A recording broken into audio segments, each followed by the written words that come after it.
तू मंगलदाता, भक्तांची कामना पुरविता। आप सभी का अवर ड्रीम चैनल में स्वागत है। हम सभी जानते हैं अभी समय चल रहा है गणेश उत्सव का, तो आप सभी को गणेश उत्सव की बहुत बहुत शुभकामनाएं। और श्री गणेश जो प्रथम पूज्य है, उनका आशीर्वाद आपके ऊपर सदा बनी रहे, उनकी कृपा आपके ऊपर सदा होती रहे। उनकी अभी तक हमने जो भी विशेषताएं सुनी, तो उसके साथ साथ में हम जानते हैं उनका एक विचित्र रूप बना हुआ है, जिसमें से उनके 4 हाथ भी हैं। और जो 4 हाथ है वह इस बात को प्रदर्शित करता है कि उनकी जो नज़र है चारों ओर है और सभी के ऊपर उनकी आशीर्वाद है और कृपा है। और उनके जो हाथ में 4 हाथ में अलग अलग अहंकार दिए गए हैं। तो जैसे सबसे पहले उनके हाथ में दिखाते हैं कुल्हाड़ा। तो कुल्हाड़ा जो होता है वो लकड़ी काटने का काम करता है, तो उससे कोई भी चीज़ काटी जाती है, चाहे लकड़ी काटे या कोई भी चीज़ काटे तो उससे काटी जाती है। तो ऐसे ही ये इस बात को प्रदर्शित करता है कि हमारे अंदर जो भी अहंकार है, हमारे अंदर जो भी अभिमान है, जो भी व्यर्थ है, बुराइयां हैं, कमी है, कमजोरी है, उसको अपने अंदर से पूरी तरह से निकालना है और ख़त्म करना है। और जैसे हम जब कोई कार्य करते हैं तो ऐसा हम सुनते हैं कि अगर हमने कोई पुण्य काम किया है तो वो हमारे कार्य में मदद करता है, और यदि हमने कोई गलत काम किया है अर्थात कोई विकर्म किया है तो वो हमारे कार्य में बाधा लेकर आता है, अर्थात हमको सफलता नहीं मिलती। और चाहे वो इस जन्म की हो, चाहे इसके पहले वाले जन्मों की। तो ये पिछले जन्म के जो कार्मिक अकाउंट है, हमारे जो विकर्म जो हमने किए हुए हैं, कभी जानबूझ के किया हो या जानबूझ के किया हो या अनजानेपन में किया हो, लेकिन हमारी आत्मा में वो डला हुआ है, हमारे विकर्म बने हुए हैं। और वही विकर्म बीच बीच में हमारे बाधा के रूप में सामने आते हैं, और जो भी कार्य करना चाहते हैं उसमें हमें सक्सेस नहीं मिल पाते और रुकावट आते जाती है। तो इसीलिए ये जो कुल्हाड़ा दिखाया हुआ है गणेश जी के हाथ में, तो उस कुल्हाड़े से हम अपने अंदर के जो भी कार्मिक अकाउंट हमारी आत्मा में बने हुए हैं, विकर्म पुराने संस्कारों के जो विकर्म बने हुए हैं, जो डले हुए हैं, उसको हम क्या कर सकते हैं, ख़त्म कर सकते हैं। उसी प्रकार से उनके हाथ दूसरे हाथ में दिखाता है रस्सी।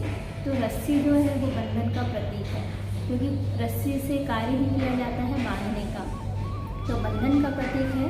तो बंधन ही ना कहेंगे, उसको परमात्मा संबंध कहेंगे। तो परमात्मा के प्यार के संबंध में बंधना है, और जब हम परमात्मा प्यार के संबंध में बंधते हैं तो जो हमारे पुराने विकर्म हैं उसको ख़त्म करने में मदद मिलती है, क्योंकि कोई भी कार्य किसी की मदद के बिना कार्य संपन्न नहीं हो पाता है। तो इतने बड़े कार्य को ख़त्म करने के लिए, पुराने संस्कारों को ख़त्म करने के लिए उस परमपिता परमात्मा की याद जरूरी है, और उसके लिए हमारे जीवन में कुछ धारणाएं होना ज़रूरी है।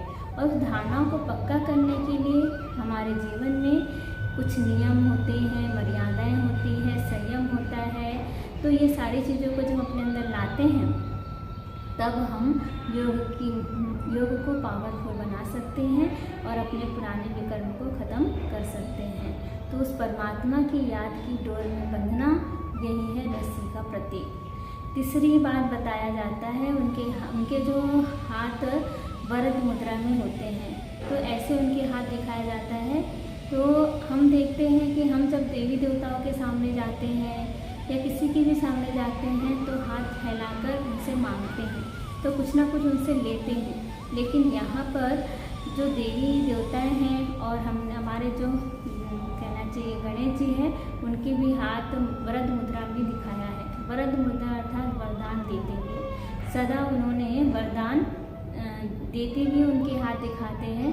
तो ये हमें सिखाता है कि हमें भी सदा वरदान को देना ही है, अर्थात कोई भी आत्माएं हमारे सामने आए, कैसे भी आत्माएं हमारे सामने आए, चाहे हमें गाली देने वाले आए, चाहे हमारे कोई दुश्मन हो, चाहे कोई हमारे मित्र हो, चाहे पहचान वाले हो या हम जिनको नहीं भी पहचानते हो, तो हर हर एक आत्मा के प्रति शुभ भावना शुभकामनाएं रखनी है। तो जब शुभ भावना शुभकामनाएं रखेंगे तो चारों तरफ वैसा ही वातावरण फैलाने के हम निमित्त बनेंगे और हर एक आत्माओं को वरदान ही देना है, शुभ भावना शुभकामनाएं रखना है। तो यही है सभी को आशीर्वाद देना।